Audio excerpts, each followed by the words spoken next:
જામનગર મહાનગરપાલિકામાં જુદી જુદી 13 સમિતિઓના 7 સભ્યોની વરણી કરવામાં આવ્યા બાદ સ્ટેન્ડિંગ કમિટીના સભાગૃહમાં યોજાયેલી બેઠકમાં આ તમામ પેટા સમિતિઓના ચેરમેન અને વાઇસ ચેરમેનની નિયુક્તિ કરવામાં આવી છે। આ બેઠકમાં મેયર મોનિકાબેન વ્યાસ, ડેપ્યુટી મેયર રાકેશ ડેર, સ્ટેન્ડિંગ કમિટીના ચેરમેન ધીરેન મોનાણી, શાસક પક્ષના નેતા અમર મોદી અને દંડક પ્રવીણાબેન રૂપડિયા હાજર રહ્યા હતા। બેઠકમાં થયેલા નિર્ણય મુજબ પબ્લિક વર્ક્સ કમિટીના ચેરપર્સન તરીકે નિશાબેન અસવાર અને વાઇસ ચેરમેન તરીકે મિથિલ માડમની નિયુક્તિ થઈ છે। વોટર વર્ક્સ કમિટીમાં ચેરમેન તરીકે સુરેશ કટારમલ અને વાઇસ ચેરમેન તરીકે રાજેશ કરમૂર, સેનિટેશન કમિટીમાં ચેરમેન તરીકે મિલન સભાયા અને વાઇસ ચેરમેન તરીકે પ્રકાશ રાઠોડ,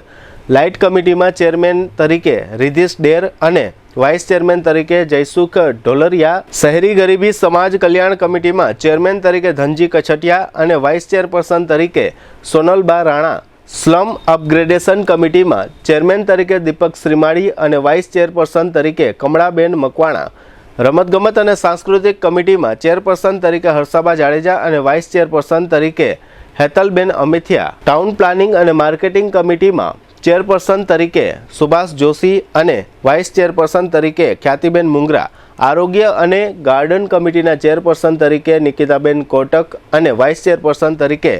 આશાબેન રાઠોડ, ડ્રેનેજ કમિટીમાં ચેરમેન તરીકે દીપકસિંહ ચૌહાણ અને વાઇસ ચેરમેન તરીકે આલાભાઈ ભારાઈ, વાહન કમિટીમાં ચેરપર્સન તરીકે નિર્મળાબેન વિસોરિયા અને વાઇસ ચેરપર્સન તરીકે શર્મિલાબેન નંદા। આ ઉપરાંત પૂર્વ પ્રાથમિક શિક્ષણ અને માધ્યમિક કમિટીમાં ચેરપર્સન તરીકે રીટાબેન જોટંગિયા અને વાઇસ ચેરપર્સન તરીકે સંગીતાબેન ગુડકા, લીગલ સંબંધી સલાહકાર સમિતિમાં ચેરમેન તરીકે સંજયભાઈ દાઉદિયા અને વાઇસ ચેરમેન તરીકે અમર કનખરાની વરણી કરવામાં આવી છે। આ રીતે જામનગર મહાનગરપાલિકામાં 16 વોર્ડની 64 બેઠકમાં વિજેતા થયેલા ભાજપના 60 કોર્પોરેટર પૈકી 5 કોર્પોરેટરને મુખ્ય પદાધિકારીઓ તરીકે તેમજ અન્ય 26 કોર્પોરેટરને આ જુદી જુદી 13 સમિતિમાં ચેરમેન અને વાઇસ ચેરમેનના પદ આપી કુલ 60 પૈકી 31 કોર્પોરેટરને